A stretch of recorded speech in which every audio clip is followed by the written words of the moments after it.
Hello friends, ഏവർക്കും market അപ്ഡേറ്റ്സിൻ്റെ ഒരു പുതിയ എപ്പിസോഡിലേക്ക് വീണ്ടും സ്വാഗതം. ആദ്യമേ തന്നെ എനിക്ക് ഈ കഴിഞ്ഞ ഒരാഴ്ച വീഡിയോ ചെയ്യാൻ സാധിച്ചിട്ടുണ്ടായിരുന്നില്ല. എൻ്റെ വെല്ലുമിച്ചി മരിച്ചതുമായിട്ട് ബന്ധപ്പെട്ടുള്ള കുറച്ച് ചടങ്ങുകളുമായിട്ട് കഴിഞ്ഞ ഒരാഴ്ച ഞാൻ തിരക്കിലായിരുന്നു. അപ്പോൾ അതുകൊണ്ട് തന്നെ മാർക്കറ്റിൽ നിന്ന് ഒരാഴ്ച ഞാൻ വിട്ടുനിന്നു. അപ്പോൾ നമുക്ക് ഇന്ന് മുതൽ മാർക്കറ്റിൻ്റെ ലേറ്റസ്റ്റ് അപ്ഡേറ്റുമായിട്ട് നമുക്ക് വീണ്ടും കണ്ടുമുട്ടാം. അപ്പോൾ ആദ്യമേ തന്നെ നമുക്ക് ഇന്നത്തെ അപ്ഡേറ്റുകളിലേക്ക് പോകാം. ഇന്ന് നോക്കിക്കഴിഞ്ഞാൽ നല്ലൊരു വോളറ്റൈലായിട്ടുള്ളൊരു ട്രേഡിംഗ് സെഷനായിരുന്നു ഇന്ന് ഇന്ത്യൻ മാർക്കറ്റിൽ കാണാനുണ്ടായിരുന്നത്. നിഫ്റ്റിയിൽ നോക്കിക്കഴിഞ്ഞാൽ ഒരു 45 പോയിൻറ്റ്സിൻ്റെ ഗെയിനോടുകൂടി 16,496-ലും, സെൻസെക്സിൽ ഏകദേശം 226 പോയിൻറ്റ്സിൻ്റെ ഗെയിനോടുകൂടി 55,555 മുകളിലും, ബാങ്ക് നിഫ്റ്റിയിൽ 90 പോയിൻറ്റ്സിൻ്റെ ഗെയിനോടുകൂടി 35,124-ലുമായിരുന്നു ക്ലോസ് ആയിട്ടുണ്ടായിരുന്നത്. സെക്ടർ വൈസ് മാർക്കറ്റ് നോക്കിക്കഴിഞ്ഞാൽ ഇന്ന് IT സെക്ടറായിരുന്നു നല്ലൊരു പെർഫോമറായിട്ട് ഇന്ന് നിന്നിട്ടുണ്ടായിരുന്നത്. അതുപോലെ തന്നെ മീഡിയ, ഓട്ടോ, റിയാലിറ്റി, മെറ്റൽ ഈ ഒരു സെക്ടറുകളിൽ നല്ലൊരു പ്രോഫിറ്റ് ബുക്കിംഗ് വീണ്ടും കാണാനായിട്ടുണ്ടായിരുന്നു. അതുപോലെ തന്നെ നിഫ്റ്റിയിൽ നോക്കിക്കഴിഞ്ഞാൽ ആകെപ്പാടെ 22 സ്റ്റോക്കുകളായിരുന്നു ഇന്ന് അഡ്വാൻസസിൽ നിന്നത്. 27 സ്റ്റോക്കുകൾ ഡിക്ലൈനിലും ഒരു സ്റ്റോക്ക് അൺചേഞ്ച്ഡ് പൊസിഷനിലുമായിരുന്നു നിന്നിട്ടുണ്ടായിരുന്നത്. നിഫ്റ്റിയിലെ ടോപ്പ് പെർഫോമിംഗ് സ്റ്റോക്സ് നോക്കിക്കഴിഞ്ഞാൽ HCL, TCS, Nestle, Bajaj Finserv, ONGC ഇവരാണ് ടോപ്പ് 5 പെർഫോമിംഗ് സ്റ്റോക്സ് ആയിട്ട് നിന്നിട്ടുണ്ടായിരുന്നത്. ഇനി ബ്രോഡർ മാർക്കറ്റുകളിലേക്ക് വന്നു കഴിഞ്ഞാൽ മിഡ് ക്യാപ്പിലും സ്മോൾ ക്യാപ്പിലും സെല്ലിംഗ് പ്രഷർ വീണ്ടും തുടരുകയാണ്. ഇന്ന് നോക്കിക്കഴിഞ്ഞാൽ മിഡ് ക്യാപ്പിൽ 0.71% ലോസും സ്മോൾ ക്യാപ്പിൽ 2.19% ലോസും റിപ്പോർട്ട് ചെയ്യപ്പെട്ടു. ഇനി നിഫ്റ്റിയുടെ ഒരു ഡെയിലി ചാർട്ടിലേക്ക് വന്നു കഴിഞ്ഞാൽ ഇന്ന് നല്ലൊരു ഗ്യാപ്പ് അപ്പ് ഓപ്പണിങ്ങിനുള്ളൊരു സാധ്യതകളായിരുന്നു ഏഷ്യൻ മാർക്കറ്റ്, പ്രത്യേകിച്ചും SGX നിഫ്റ്റി പ്രിൻറ്റ് ചെയ്തിട്ടുണ്ടായിരുന്നത്. അപ്പോൾ അത് തുറന്ന് നോക്കിക്കഴിഞ്ഞാൽ നല്ലൊരു ഗെയിനോടുകൂടി, നല്ലൊരു ഗ്യാപ്പ് അപ്പോടുകൂടിയായിരുന്നു ഇന്ന് നിഫ്റ്റി ഓപ്പൺ ആയിട്ടുണ്ടായിരുന്നത്. എന്നിരുന്നാലും ആ ഒരു ഗെയിൻ ഹോൾഡ് ചെയ്യാൻ നിഫ്റ്റിക്ക് സാധിച്ചിട്ടുണ്ടായിരുന്നില്ല. പിന്നീട് ഒരു സെല്ലിംഗ് പ്രഷർ നിഫ്റ്റിയിൽ കണ്ടു. തുടർന്ന് ഒരു മാർജിനൽ ഗെയിനോടുകൂടി 45 പോയിൻറ്റ്സിൻ്റെ ഗെയിനോടുകൂടി ഇന്ന് നിഫ്റ്റി ക്ലോസ് ചെയ്യുകയാണ് ഉണ്ടായിരുന്നത്. ഇപ്പോൾ നോക്കിക്കഴിഞ്ഞാൽ നിഫ്റ്റിയിലൊരു ബിയറിഷ് ക്യാൻഡിൽ ആണ് ഫോം ചെയ്തിരിക്കുന്നത്. അതുമാത്രമല്ല, നിഫ്റ്റിയെ സംബന്ധിച്ചിടത്തോളം ഇനി നമുക്ക് നല്ലൊരു റാലികൾ അല്ലെങ്കിൽ ഇനിയൊരു അടുത്തൊരു റാലികൾക്കുള്ള സാധ്യതകൾ കിട്ടണമെന്നുണ്ടെങ്കിൽ 16,620 അതെന്നുള്ളൊരു ആ ഒരു മാർക്കിനെയൊക്കെ ബ്രേക്ക് ചെയ്ത് ഇനി പോയി കഴിഞ്ഞാലാണ് നിഫ്റ്റിയിൽ നമുക്ക് നല്ലൊരു അടുത്തൊരു റാലികളൊരു സാധ്യതകൾ നിലനിൽക്കുക. അപ്പോൾ നമുക്ക് ഇപ്പോൾ നോക്കിക്കഴിഞ്ഞാൽ ഒരു സപ്പോർട്ട് സോൺസ് ആയിട്ട് 16,360 റേഞ്ചുകൾ നിലനിൽക്കുന്നുണ്ട്. അപ്പോൾ ഇനി വരും ദിവസങ്ങളിൽ ഇന്ന് നോക്കിക്കഴിഞ്ഞാൽ കഴിഞ്ഞ 2 ദിവസങ്ങളിലായിട്ട് ഈ ഒരു ലെവലിന് മുകളിൽ നിഫ്റ്റി ഹോൾഡ് ചെയ്യുന്നുണ്ട്. 16,360 മുകളിലും അതുപോലെ തന്നെ 16,660 ഇടയ്ക്കായിട്ട് നിഫ്റ്റി 2 ദിവസങ്ങളിൽ ട്രേഡ് ആയിട്ടുണ്ട്. ഇന്ന് നോക്കിക്കഴിഞ്ഞാൽ ആ ഒരു റേഞ്ചിനുള്ളിലെ നല്ലൊരു വോൾട്ടൈൽ ട്രേഡായിരുന്നു കാണാനുണ്ടായിരുന്നത്.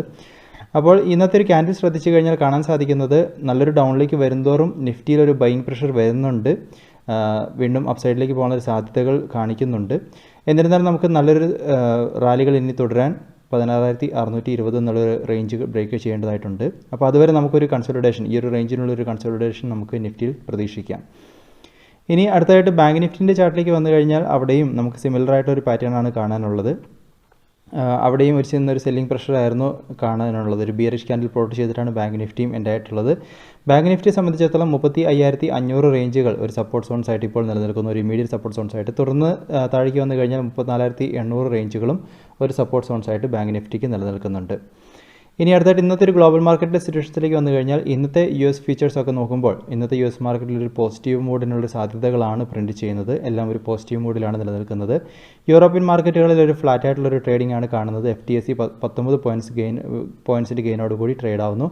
ഏഷ്യൻ മാർക്കറ്റുകളിലേക്ക് നോക്കിക്കഴിഞ്ഞാൽ എല്ലാ മാർക്കറ്റിലും തന്നെ ഒരു പോസിറ്റീവ് മൂഡിലാണ്. എന്നിരുന്നാലും SGX നിഫ്റ്റി ഇപ്പോൾ 16 പോയിൻറ്റ്സിൻ്റെ ഒരു പോസിറ്റീവ് മൂഡിലാണ് നിലനിൽക്കുന്നത്. ഒരു ഫ്ലാറ്റ് ആയിട്ടുള്ളൊരു ട്രേഡിംഗ് ആണ് ഇപ്പോൾ കാണുന്നത് SGX നിഫ്റ്റിയിലും. ഇനി അതുപോലെ തന്നെ രൂപയുടെ മൂല്യത്തിൽ നോക്കിക്കഴിഞ്ഞാൽ ഡോളറിന് എഗെയിൻസ്റ്റ് ആയിട്ട് തിരിച്ചുവരവുണ്ടായിരുന്നു. 18 പൈസ ഉയർന്ന് 74.21 ട്രേഡ് എൻഡ് ആയിട്ടുള്ളത്.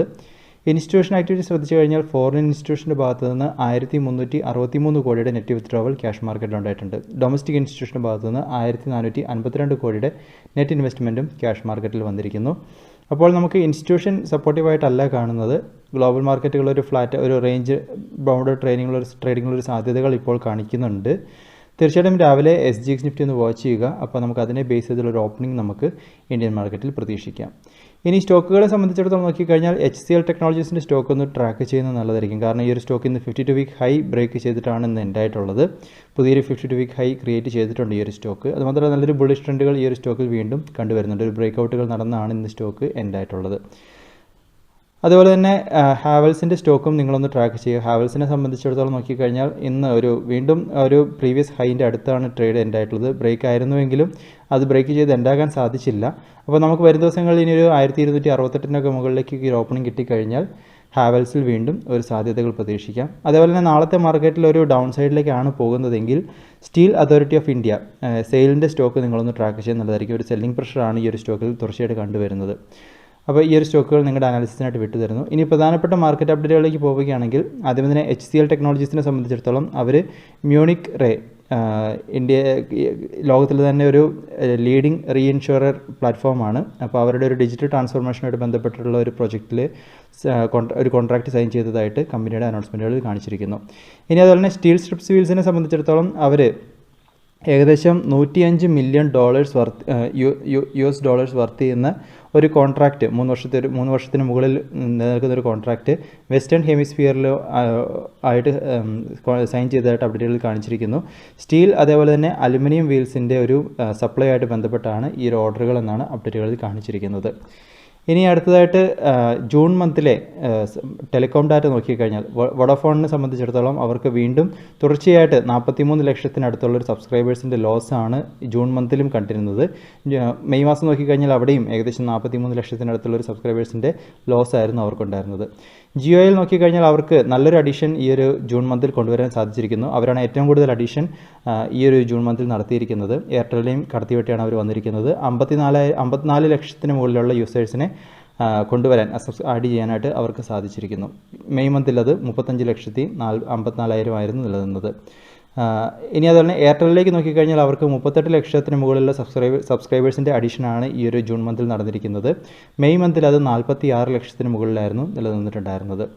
ഇനി അദാനി എൻ്റർപ്രൈസസിനെ സംബന്ധിച്ചിടത്തോളം അവർക്കൊരു നെഗറ്റീവ് ന്യൂസായിട്ട് വന്നത് സെബിയുടെ ഭാഗത്തു നിന്നും അവരുടെ ഒരു അദാനിയുടെ ഒരു പുതിയൊരു IPO അദാനി വിൽമാർ IPO അതിൻ്റെ ഒരു പ്രോസസ്സ് എല്ലാം അവർ സെബി സ്റ്റേ ചെയ്തിട്ടുണ്ടായിരുന്നു. കാരണം അദാനി എൻ്റർപ്രൈസസിൽ ഇപ്പോൾ നടന്നുകൊണ്ടിരിക്കുന്ന ഒരു ഇൻവെസ്റ്റിഗേഷൻ കാരണമാണ് ഈ ഒരു സ്റ്റേ എന്നാണ് സെബിയുടെ ഭാഗത്തു നിന്ന് അപ്ഡേറ്റുകളിൽ പറഞ്ഞിരിക്കുന്നത്. തുറന്നു നോക്കിക്കഴിഞ്ഞാൽ ഇന്ന് അദാനി എൻ്റർപ്രൈസസിൻ്റെ സ്റ്റോക്കിൽ ഏകദേശം 3% ഫാൾ കാണാനായിട്ടുണ്ടായിരുന്നു.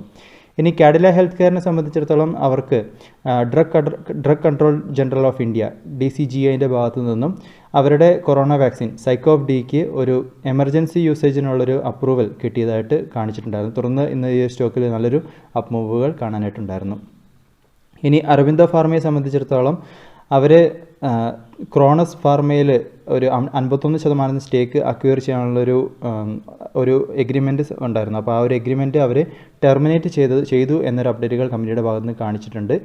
അതുമാത്രമല്ല CLSA ഒരു റേറ്റിംഗ് ഏജൻസി അവർക്ക് അരവിന്ദ ഫാർമയ്ക്ക് ഒരു ഔട്ട് പെർഫോം റേറ്റിംഗ് ആണ് കൊടുത്തിരിക്കുന്നത്. അതുപോലെ തന്നെ 830 രൂപ ടാർഗറ്റ് പ്രൈസായിട്ട് സെറ്റ് ചെയ്തിട്ടുണ്ട്. തുറന്നു നോക്കിക്കഴിഞ്ഞാൽ ഇന്ന് അരവിന്ദ ഫാർമയുടെ സ്റ്റോക്കിൽ ഇന്ന് വീണ്ടും ഒരു ബുള്ളിഷ് മൂവുകൾ കാണാനായിട്ടുണ്ടായിരുന്നു.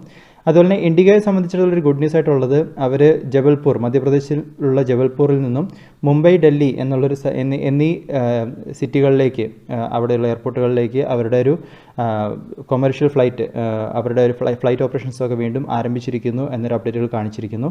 അപ്പോൾ തുറന്നു നോക്കിക്കഴിഞ്ഞാൽ ഇന്ന് ഇവർക്കൊരു പോസിറ്റീവ് ന്യൂസ് ആയിട്ടാണ് ഒരു പോസിറ്റീവ് അല്ലെങ്കിൽ ബുള്ളിഷ് മൂവിന് ആയിട്ടാണ് ഈ ഒരു സ്റ്റോക്ക് നിന്നിട്ടുണ്ടായിരുന്നത്. ഇനി രാജനന്ദിനി മെറ്റൽസിനെ സംബന്ധിച്ചിടത്തോളം അവർ 1:2 എന്ന റേഷ്യോയിൽ ബോണസ് ഷെയർ അനൗൺസ് ചെയ്തിട്ടുണ്ട്. സെപ്റ്റംബർ 2-ാം തീയതിയാണ് റെക്കോർഡ് ഡേറ്റ് ആയിട്ട് ഫിക്സ് ചെയ്തിരിക്കുന്നത്. ഇനി നുവോക്കോ വിസ്താസിൻ്റെ IPO ഇന്ന് മാർക്കറ്റിൽ ലിസ്റ്റ് ചെയ്യപ്പെട്ടു.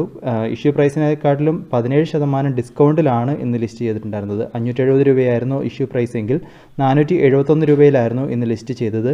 എന്നിരുന്നാലും ആ ഒരു ഫാളിന് ശേഷം നെഗറ്റീവിലാണ് അല്ലെങ്കിൽ ഒരു ലോസിലാണ് സ്റ്റാർട്ട് ചെയ്തതെങ്കിലും പിന്നീട് ഒരു ഗെയിൻ ഈ ഒരു സ്റ്റോക്കിൽ കാണാനുണ്ടായിരുന്നു. ഏകദേശം 530-550 വരെ ഈ ഒരു സ്റ്റോക്ക് അപ്സൈഡിലേക്ക് പോയിട്ടുണ്ടായിരുന്നു. അപ്പോൾ മിക്ക അനലിസ്റ്റുകളും ഇതൊരു കുറച്ച് നാളത്തേക്ക് ഹോൾഡ് ചെയ്യൂ എന്ന രീതിയിലുള്ളൊരു സജഷനാണ് ഇപ്പോൾ കൊടുത്തിരിക്കുന്നത്. അപ്പോൾ നിങ്ങൾ തീർച്ചയായിട്ടും വരുന്ന ദിവസങ്ങളിൽ ഈ ഒരു സ്റ്റോക്കിൽ നിന്ന് ട്രാക്ക് ചെയ്യുക. അതുപോലെ തന്നെ കെംപ്ലാസ്റ്റ്, സാൻമാർ, അതുപോലെ തന്നെ ആപ്റ്റൂസ് വാല്യൂ ഹൗസിംഗ് ഫിനാൻസ് ഈ ഒരു 2 IPOകളും നാളെ മാർക്കറ്റിൽ ലിസ്റ്റ് ചെയ്യപ്പെടാൻ പോവുകയാണ്.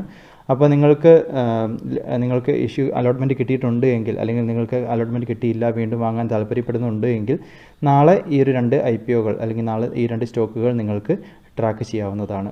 അപ്പോൾ ഇതൊക്കെയാണെന്ന് പറയാനുള്ള പ്രധാനപ്പെട്ട അപ്ഡേറ്റുകളായിട്ട് നിലനിൽക്കുന്നത്. തീർച്ചയായിട്ടും ഈ പറഞ്ഞ ന്യൂസുകളും സ്റ്റോക്കുകളും നിങ്ങളുടെ അനാലിസിസിനായിട്ട് മാത്രം ഉപയോഗിക്കുക. പുതിയ അപ്ഡേറ്റ്സ് ആയിട്ട് നമുക്ക് വീണ്ടും കാണാം. അതുവരെ this is Tony signing off.